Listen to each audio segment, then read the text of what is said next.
గారి పైన కేసు నమోదైంది. త్రిపుల్ ఆర్ గారు కంప్లైంట్ ఇచ్చారు. ఆయన వేధించారు, సిఐడి కస్టడీలో ఆయన పైన దాడి చేశారు అనేది అభియోగం.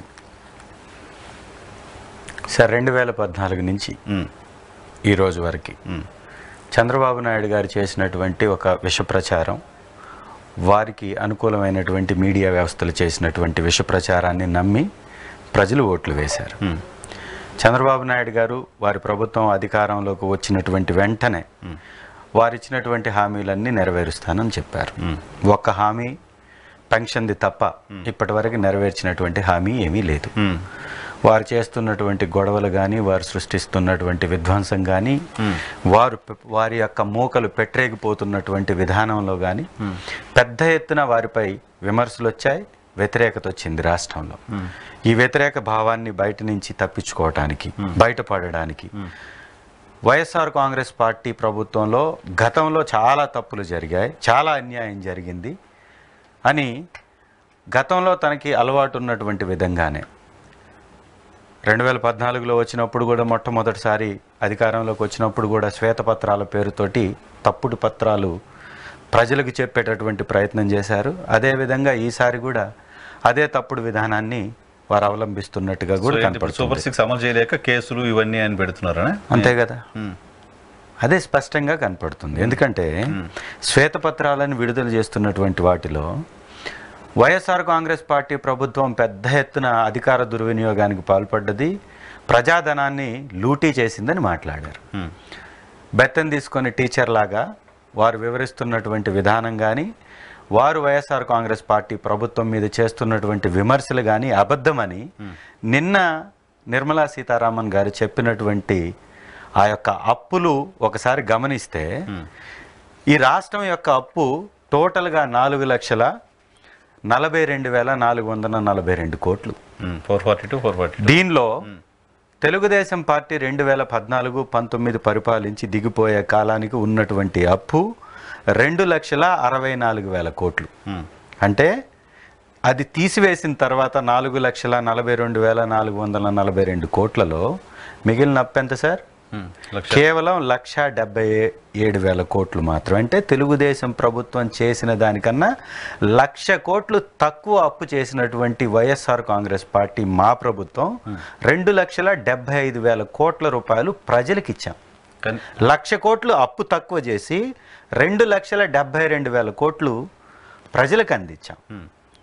దాంతోపాటుగా సంక్షేమంతో పాటు అభివృద్ధి కార్యక్రమాలని, పోర్టుల నిర్మాణం కానీ, మెడికల్ కాలేజీల నిర్మాణం కానీ, బిడ్డలకి ఇచ్చేటటువంటి అమ్మఒడి కానీ, ఇలాంటి కార్యక్రమం కొత్త వినూత్న పందాలో ఒక మంచి వ్యవస్థని, సచివాలయ వ్యవస్థను తీసుకొచ్చి ఉద్యోగాలు ఇచ్చి బిడ్డలకి అదనంగా 1,35,000 మంది కొత్తగా ఉద్యోగాలు ఇచ్చి వారికి జీతాలు ఇచ్చి 2,65,000 మందికి వాలంటీర్లుగా నియమించి వారికి ఎంతో కొంత వారిని ఆదుకోవడానికి 5,000 వారికి ఇచ్చి, ఇంత డబ్బు ఇచ్చిన తర్వాత కూడా 2,72,000 కోట్ల రూపాయలని మేము ప్రజలకు అందించాం.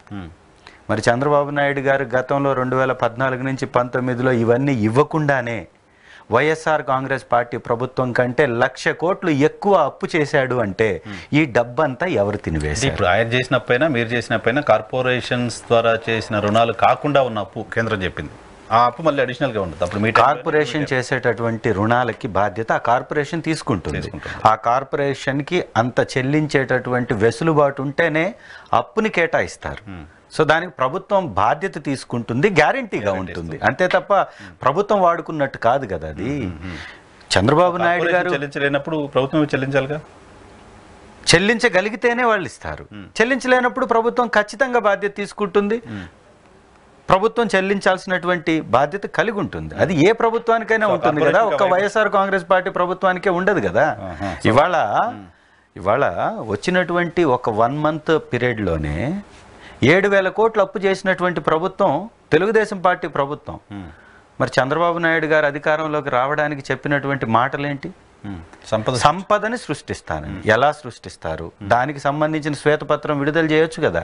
ఈ కంపెనీని పెడతాను, ఈ కంపెనీ ద్వారా డబ్బు వస్తుంది, ఇన్ని రోజుల లోపల ఈ కంపెనీని కంప్లీట్ చేస్తాను, ఇంతమందికి ఉద్యోగాలు ఇస్తాం, ఇంత డబ్బు ఆల్రెడీ మేము సృష్టిస్తామని చెప్పాలి కదా. 1,00,000 కోట్లు ఆంధ్రప్రదేశ్కి పెట్టుబడులు తెచ్చామని తెలుగుదేశం పార్టీ చెప్తుంది. 25,000 కోట్లతో అమరావతి రింగ్ రోడ్ తెచ్చారు. సేమ్ టైం బీపీసీఎల్ కర్మాగారం 60,000 కోట్ల రూపాయల పైగా బీపీసీఎల్ వచ్చేస్తుందని చెప్తున్నారు. అంటే దాదాపు 80,000 90,000 కోట్ల రూపాయల పెట్టుబడులు వచ్చినట్టే కదా. అదే సార్, 2014 నుంచి 19 వరకు కూడా లక్షల కంపెనీలు వచ్చేసాయి అన్నారు. వాళ్ళు ఏ కంపెనీలు వచ్చాయంటే కియా అని చెప్తారు. కియా అనేటటువంటి వ్యవస్థ కేంద్ర ప్రభుత్వం ప్రధానమంత్రి గారు ఆ దేశానికి వెళ్ళినప్పుడు రెండు దేశాల మధ్య చర్చ జరిగినప్పుడు ఆ రెండు దేశాల మధ్య చర్చలో వారు భాగస్వామిగా ఇక్కడుండి ఒక కంపెనీని ఏర్పాటు చేస్తాం, దానికి అనుకూలమైనటువంటి ప్రాంతం ఆంధ్రప్రదేశ్ అని ఎంచుకొని ఆ కంపెనీని తీసుకొచ్చింది. అది తీసుకొచ్చింది కేంద్ర ప్రభుత్వం. దాన్ని వీరి ఖాతాలో వేసుకోవడం తప్ప ఈ లక్షల కంపెనీలు ఎక్కడికి పోయాయి, ఆ లక్షల కంపెనీలు పెట్టడం వలన వచ్చినటువంటి సంపద ఎవరి జేబుల్లోకి పోయింది? ఒకవేళ సంపద సృష్టించగలగడమే వారికి చేతనై ఉంటే ఆ సంపద ఇన్ని సంవత్సరాల పరిపాలనలో 14 సంవత్సరాల పరిపాలించినటువంటి చంద్రబాబు నాయుడు గారు ఎంత సంపదను సృష్టించారు?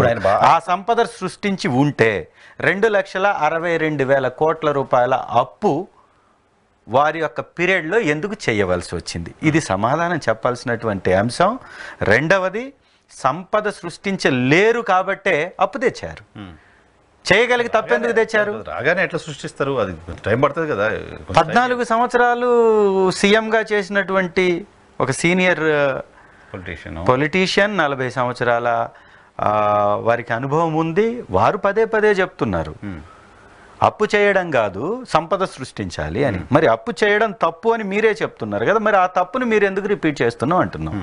అబద్ధాలు కూడా ఎంత పెద్ద ఎత్తున అబద్ధాలు వారి ఆ వయసులో చెప్పగలిగినటువంటి సాహసం చేయడం కూడా నిజంగా ఆశ్చర్యమే.